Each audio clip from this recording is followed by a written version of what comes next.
ಇದೇ ಪ್ರಕರಣಕ್ಕೆ ಸಂಬಂಧಪಟ್ಟಂತೆ ಆರೋಪಿ ಮೊಹಮ್ಮದ್ ಶೆಹಜಾದ್ನನ್ನ ಕೋರ್ಟ್ಗೆ ಹಾಜರುಪಡಿಸಲಾಗಿತ್ತು. 14 ದಿನ ಆರೋಪಿಯನ್ನ ಕಸ್ಟಡಿಗೆ ಕೇಳಿದ್ದಾರೆ ಮುಂಬೈ ಪೊಲೀಸರು.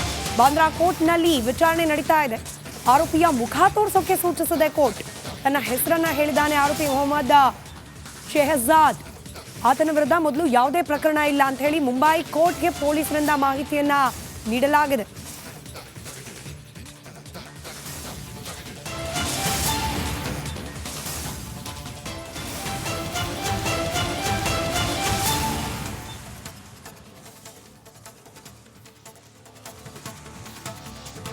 ಬಾಂದ್ರಾ ಕೋರ್ಟ್ನಲ್ಲಿ ಇದೀಗ ಆರೋಪಿಯ ವಿಚಾರಣೆ ನಡೆಸಲಾಗ್ತಾ ಇದೆ. ತನ್ನನ್ನು ಬಂಧಿಸಿ ನ್ಯಾಯಾಲಯದ ಮುಂದೆ ಹಾಜರುಪಡಿಸಿದ್ದಾರೆ ತನಿಖಾಧಿಕಾರಿಗಳು.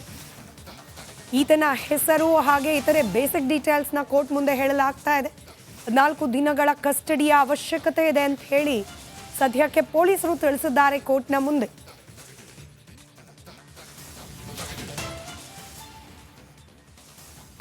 ಇದರ ಮತ್ತಷ್ಟು ಡೀಟೇಲ್ಸ್ ನೊಂದಿಗೆ ನನ್ನ ಕಲೀಗ್ ಶ್ರೀಲಕ್ಷ್ಮಿ ನೇರ ಸಂಪರ್ಕದಲ್ಲಿದ್ದಾರೆ ನ್ಯೂಸ್ ಡೆಸ್ಕ್ನಿಂದ. ಶ್ರೀಲಕ್ಷ್ಮಿ, ಅಸಲಿ ಆರೋಪಿ ಯಾರು ಅನ್ನೋದ್ರ ಬಗ್ಗೆ ಗೊಂದಲ ಇತ್ತು. ಇದೀಗ ಒಬ್ಬನನ್ನ ಬಂಧಿಸಲಾಗಿದೆ, ಕೋರ್ಟ್ ಮುಂದೆ ಹಾಜರುಪಡಿಸಲಾಗಿದೆ. ಏನೆಲ್ಲ ಡೆವಲಪ್ಮೆಂಟ್ಸ್ ಆಗ್ತಾ ಇದೆ?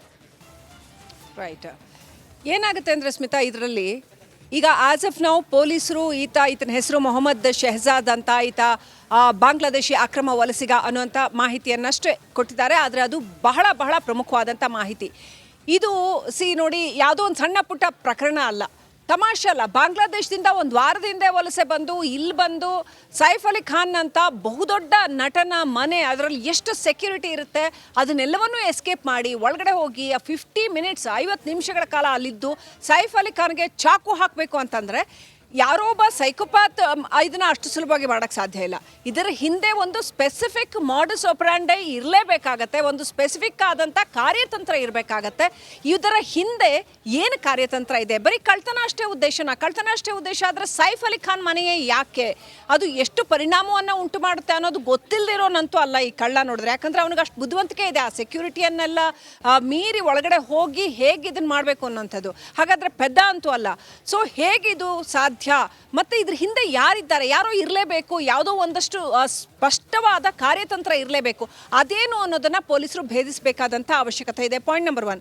ಪಾಯಿಂಟ್ ನಂಬರ್ 2, ಬಾಂಗ್ಲಾದೇಶದಿಂದ ಬಂದು ಇನ್ನೊಂದು ದೇಶಕ್ಕೆ ಹೋಗಿ ಆ ದೇಶದ ಒಬ್ಬ ಖ್ಯಾತ ನಟನ ಮನೆ ಒಳಗಡೆ ಹೋಗಿ ಇಂಥ ಕೆಲಸನೆಲ್ಲ ಮಾಡಬೇಕು ಅಂತಂದರೆ ಅವ್ರಿಗೆ ಇನ್ನು ಎಷ್ಟು ಧೈರ್ಯ ಇರಬೇಕು, ಅಥವಾ ಅವರು ಇದರಲ್ಲಿ ಎಷ್ಟು ಪಳಗಿದವರಾಗಿರಬೇಕು, ಅಥವಾ ನಮ್ಮಲ್ಲಿ ಇಂಥ ಒಂದು ಘಟನೆ ಆಗೋದಕ್ಕೆ ಬಿಡ್ತಾರೆ ಅಂತಂದ್ರೆ, ಅಂದರೆ ಇಂಟೆಲಿಜೆನ್ಸ್ ಏನು ಮಾಡ್ತಾ ಇರುತ್ತೆ, ಈ ಥರ ಇನ್ಫಿಲ್ಟ್ರೇಷನನ್ನು ಕಂಟ್ರೋಲ್ ಮಾಡೋದಕ್ಕೆ, ಆಮೇಲೆ ಇನ್ಫಿಲ್ಟ್ರೇಟರ್ಸ್ ಏನೆಲ್ಲ ಮಾಡ್ತಾರೆ ಅನ್ನೋದನ್ನು ಊಹೆ ಮಾಡಲಾರ್ದಷ್ಟು ಪುವರ್ ಹಾಗಾದರೆ ನಮ್ಮ ಇಂಟೆಲಿಜೆನ್ಸ್ ಅನ್ನೋ ಪ್ರಶ್ನೆಗಳೆಲ್ಲ ಬರುತ್ತೆ. ಹಾಗಾಗಿ ಒಟ್ಟು ನಾವು ನೋಡಿದ್ರೆ ಈ ಸೈಫ್ ಅಲಿ ಖಾನ್ ಮನೆಯ ಮೇಲಿನ ದಾಳಿ, ಸೈಫ್ ಅಲಿ ಖಾನ್ ಮೇಲಿನ ಹಲ್ಲೆಯ ಪ್ರಕರಣಕ್ಕೆ ಖಂಡಿತವಾಗ್ಲೂ ಬಹಳ ಆಳವಾದಂಥ ಆಯಾಮಗಳಿದೆ. ಆ ಎಲ್ಲ ಆಯಾಮಗಳನ್ನು ತನಿಖೆಯ ಮುಖಾಂತರ ಶೋಧಿಸೋದಕ್ಕೆ, ತನಿಖೆ ಮಾಡೋದಕ್ಕೆ ಪೊಲೀಸರಿಗೆ ಈ ವ್ಯಕ್ತಿಯನ್ನು ಕಸ್ಟಡಿಗೆ ತಗೊಳ್ಳೋದು ಬಹಳ ಬಹಳ ಮುಖ್ಯ ಆಗುತ್ತೆ. ಹಾಗಾಗಿ ಕಸ್ಟಡಿಗೆ ಕೇಳಿರುವಂಥದ್ದು. ಸೊ ಕಸ್ಟಡಿಗೆ ತಗೊಂಡು ಇದನ್ನ ಎಲ್ಲ ಆಯಾಮಗಳಿಂದ ತನಿಖೆ ಮಾಡಿದ ನಂತರವಷ್ಟೇ ಇದರ ಆಳ ಅಗಲ ಏನು ಇಡೀ ಪ್ರಕರಣದ್ದು ಅನ್ನೋದು ಗೊತ್ತಾಗುತ್ತೆ. ಈ ಕೇವಲ ಹಣ ಲಪಟಾಯಿಸ್ಲಿಕ್ಕೆ ಬಂದಿರಲಾರ ಅನ್ನೋ ಚರ್ಚೆ ಕೂಡ ಆಗ್ತಲೇ ಇದೆ. ಪೊಲೀಸರು ಈ ಬಗ್ಗೆ ತನಿಖೆ ನಡೆಸೋದು ಕೂಡ ಬಾಕಿ ಇದೆ. ಸೊ ಆಬ್ವಿಯಸ್ಲಿ ತಮ್ಮ ಸುಪರ್ದಿಗೆ ಅಂದ್ರೆ ತಮ್ಮ ವಶಕ್ಕೆ ನೀಡಿ ಅಂತ ಹೇಳಿ ಕೋರ್ಟ್ ಮುಂದೆ ಕೇಳೋ ಸಾಧ್ಯತೆ. ಎಸ್, ಹಾಗಾಗಿ ಯಾಕಂತಂದರೆ ಅವ್ರಿಗೆ ಈಗ ಇನ್ವೆಸ್ಟಿಗೇಷನ್ ಡೀಪನ್ ಮಾಡಬೇಕು ಅಂತಂದರೆ ಕಸ್ಟಡಿಗೆ ತಗೊಳ್ಳೇಬೇಕು, ಕಸ್ಟಡಿಗೆ ತಗೋತಾರೆ. ಪ್ರಶ್ನೆ ಇರುವಂಥದ್ದು, ಈತ ಕೇವಲ ಮುಂಬೈಯಲ್ಲಿ ಮಾತ್ರ ಕಾರ್ಯತಂತ್ರ ಮಾಡ್ತಾ ಇದ್ದಾನ, ಅಥವಾ ಇಡೀ ಬೇರೆ ಬೇರೆ ಜಗತ್ತಿನ ಬೇರೆ ಬೇರೆ ದೇಶಗಳ ಯಾವುದಾದ್ರೂ ಗ್ರೂಪ್ನೊಟ್ಟಿಗೆ ಈತ ಕನೆಕ್ಟೆಡ್ ಇದ್ದಾನ, ಅಥವಾ ಈತ ಎಷ್ಟರ ಮಟ್ಟಿಗೆ ವೆಲ್ ಟ್ರೈನ್ಡ್ ಇದ್ದಾನೆ ಈ ಥರದ ಕೆಲಸದಲ್ಲಿ. ಈತ ಸಡನ್ನಾಗಿ ಒಂದೇ ಒಂದು ಪ್ರಕರಣವನ್ನು ಈ ಥರ ಮಾಡಿದ್ದೆ. ಯಾಕಂದರೆ ಆ್ಯಸ್ ಆಫ್ ನಾವು ಆತನ ಕ್ರಿಮಿನಲ್ ಹಿನ್ನೆಲೆ ಗೊತ್ತಾಗ್ತಾ ಇಲ್ಲ. ಸೊ ಇಂಥದನ್ನೆಲ್ಲ ಮಾಡೋರು ಕ್ರಿಮಿನಲ್ ಹಿನ್ನೆಲೆಯುಳ್ಳವರ, ಅಥವಾ ಈತ ಒಂದು ಗ್ರೂಪಿಗೆ ಕನೆಕ್ಟೆಡ್, ಏನು ಇದು, ಯಾವ ಗ್ಯಾಂಗ್ ಇದು, ಇದೆಲ್ಲ ಮಾಹಿತಿಯನ್ನು ತೆಗಿಬೇಕಾಗತ್ತೆ. ಮತ್ತು ಬಾಂಗ್ಲಾದೇಶದಿಂದ ಇವರು ಹೇಗೆ ಒಳಗೆ ಬರ್ತಾ ಇದ್ದಾರೆ, ಹೇಗೆ ಇಂಥ ಪ್ಲ್ಯಾನ್ಗಳನ್ನು ಹೇಗೆ ಮಾಡ್ತಾ ಇದ್ದಾರೆ, ಆ ಮೈಂಡ್ ಸೆಟ್ ಎಲ್ಲಿಂದ ರೂಪುಗೊಳ್ತಾ ಇದೆ, ಇದೆಲ್ಲವನ್ನು ಡೀಪರ್ ಇನ್ವೆಸ್ಟಿಗೇಷನ್ ಇದರಲ್ಲಿ ಅಗತ್ಯ ಇದೆ ಅಂತ ಅನ್ಸುತ್ತೆ. ಆ ಕಾರಣದಿಂದಾಗಿ ಡೆಫಿನೆಟ್ಲಿ ಇದೊಂದು ದೊಡ್ಡ ತನಿಖೆಗೆ ಹಾದಿ ಮಾಡಿಕೊಡುತ್ತೆ. ಸ್ಮಿತಾ. ರೈಟ್, ಧನ್ಯವಾದ ಶ್ರೀಲಕ್ಷ್ಮಿ ಮಾಹಿತಿಗಾಗಿ. ಇದೇ ಪ್ರಕರಣಕ್ಕೆ ಸಂಬಂಧಪಟ್ಟಂತೆ ಆರೋಪಿ ಮೊಹಮ್ಮದ್ ಶೆಹಜಾದ್ನನ್ನ ಕೋರ್ಟ್ಗೆ ಹಾಜರುಪಡಿಸಲಾಗಿತ್ತು. 14 ದಿನ ಆರೋಪಿಯನ್ನ ಕಸ್ಟಡಿಗೆ ಕೇಳಿದ್ದಾರೆ ಮುಂಬೈ ಪೊಲೀಸರು. ಬಾಂದ್ರಾ ಕೋರ್ಟ್ನಲ್ಲಿ ವಿಚಾರಣೆ ನಡೀತಾ ಇದೆ. ಆರೋಪಿಯ ಮುಖ ತೋರಿಸೋಕೆ ಸೂಚಿಸಿದೆ ಕೋರ್ಟ್. ತನ್ನ ಹೆಸರನ್ನ ಹೇಳಿದಾನೆ ಆರೋಪಿ ಮೊಹಮ್ಮದ್ ಶೆಹಜಾದ್. ಆತನ ವಿರುದ್ಧ ಮೊದಲು ಯಾವುದೇ ಪ್ರಕರಣ ಇಲ್ಲ ಅಂತ ಹೇಳಿ ಮುಂಬೈ ಕೋರ್ಟ್ಗೆ ಪೊಲೀಸರಿಂದ ಮಾಹಿತಿಯನ್ನ ನೀಡಲಾಗಿದೆ.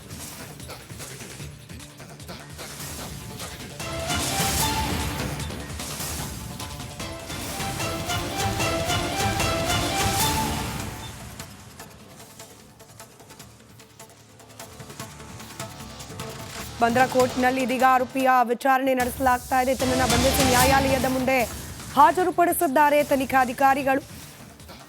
ಈತನ ಹೆಸರು ಹಾಗೆ ಇತರೆ ಬೇಸಿಕ್ ಡೀಟೇಲ್ಸ್ನ ಕೋರ್ಟ್ ಮುಂದೆ ಹೇಳಲಾಗ್ತಾ ಇದೆ. 4 ದಿನಗಳ ಕಸ್ಟಡಿಯ ಅವಶ್ಯಕತೆ ಇದೆ ಅಂತ ಹೇಳಿ ಸದ್ಯಕ್ಕೆ ಪೊಲೀಸರು ತಿಳಿಸಿದ್ದಾರೆ ಕೋರ್ಟ್ನ ಮುಂದೆ.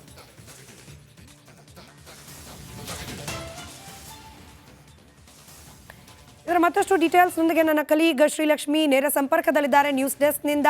ಶ್ರೀಲಕ್ಷ್ಮಿ, ಅಸಲಿ ಆರೋಪಿ ಯಾರು ಅನ್ನೋದ್ರ ಬಗ್ಗೆ ಗೊಂದಲ ಇತ್ತು. ಇದೀಗ ಒಬ್ಬನನ್ನ ಬಂಧಿಸಲಾಗಿದೆ, ಕೋರ್ಟ್ ಮುಂದೆ ಹಾಜರುಪಡಿಸಲಾಗಿದೆ. ಏನೆಲ್ಲ ಡೆವಲಪ್ಮೆಂಟ್ಸ್ ಆಗ್ತಾ ಇದೆ? ರೈಟ್. ಏನಾಗುತ್ತೆ ಅಂದರೆ ಸ್ಮಿತಾ, ಇದರಲ್ಲಿ ಈಗ ಆಸ್ ಆಫ್ ನಾವು ಪೊಲೀಸರು ಈತನ ಹೆಸರು ಮೊಹಮ್ಮದ್ ಶೆಹಜಾದ್ ಅಂತ, ಈತ ಬಾಂಗ್ಲಾದೇಶಿ ಅಕ್ರಮ ವಲಸಿಗ ಅನ್ನುವಂಥ ಮಾಹಿತಿಯನ್ನಷ್ಟೇ ಕೊಟ್ಟಿದ್ದಾರೆ. ಆದರೆ ಅದು ಬಹಳ ಬಹಳ ಪ್ರಮುಖವಾದಂಥ ಮಾಹಿತಿ.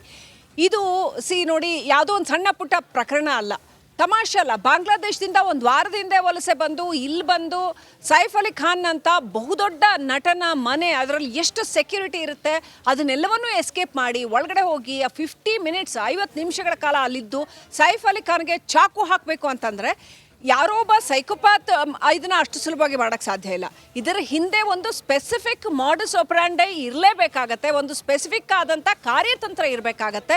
ಇದರ ಹಿಂದೆ ಏನು ಕಾರ್ಯತಂತ್ರ ಇದೆ? ಬರೀ ಕಳ್ತನ ಅಷ್ಟೇ ಉದ್ದೇಶ ಆದರೆ ಸೈಫ್ ಅಲಿ ಖಾನ್ ಮನೆಯೇ ಯಾಕೆ, ಅದು ಎಷ್ಟು ಪರಿಣಾಮವನ್ನು ಉಂಟು ಮಾಡುತ್ತೆ ಅನ್ನೋದು ಗೊತ್ತಿಲ್ಲದಿರೋನಂತೂ ಅಲ್ಲ ಈ ಕಳ್ಳ ನೋಡಿದ್ರೆ. ಯಾಕಂದರೆ ಅವನಿಗೆ ಅಷ್ಟು ಬುದ್ಧಿವಂತಿಕೆ ಇದೆ, ಆ ಸೆಕ್ಯೂರಿಟಿಯನ್ನೆಲ್ಲ ಮೀರಿ ಒಳಗಡೆ ಹೋಗಿ ಹೇಗೆ ಇದನ್ನು ಮಾಡಬೇಕು ಅನ್ನೋಂಥದ್ದು. ಹಾಗಾದರೆ ಪೆದ್ದ ಅಂತೂ ಅಲ್ಲ.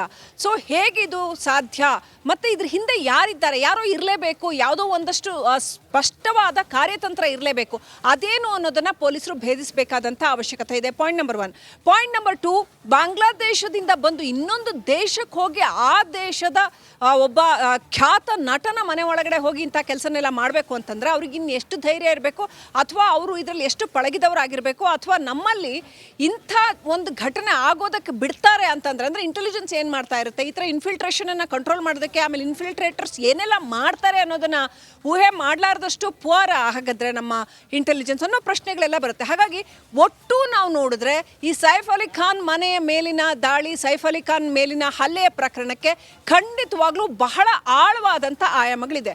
ಆ ಎಲ್ಲ ಆಯಾಮಗಳನ್ನು ತನಿಖೆಯ ಮುಖಾಂತರ ಶೋಧಿಸೋದಕ್ಕೆ, ತನಿಖೆ ಮಾಡೋದಕ್ಕೆ ಪೊಲೀಸರಿಗೆ ಈ ವ್ಯಕ್ತಿಯನ್ನು ಕಸ್ಟಡಿಗೆ ತಗೊಳ್ಳೋದು ಬಹಳ ಬಹಳ ಮುಖ್ಯ ಆಗುತ್ತೆ. ಹಾಗಾಗಿ ಕಸ್ಟಡಿಗೆ ಕೇಳಿರುವಂಥದ್ದು.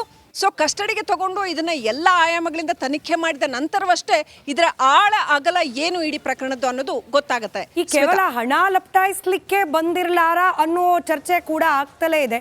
ಪೊಲೀಸರು ಈ ಬಗ್ಗೆ ತನಿಖೆ ನಡೆಸೋದು ಕೂಡ ಬಾಕಿ ಇದೆ. ಸೊ ಆಬ್ವಿಯಸ್ಲಿ ತಮ್ಮ ಸುಪರ್ದಿಗೆ ಅಂದ್ರೆ ತಮ್ಮ ವಶಕ್ಕೆ ನೀಡಿ ಅಂತ ಹೇಳಿ ಕೋರ್ಟ್ ಮುಂದೆ ಕೇಳೋ ಸಾಧ್ಯತೆ.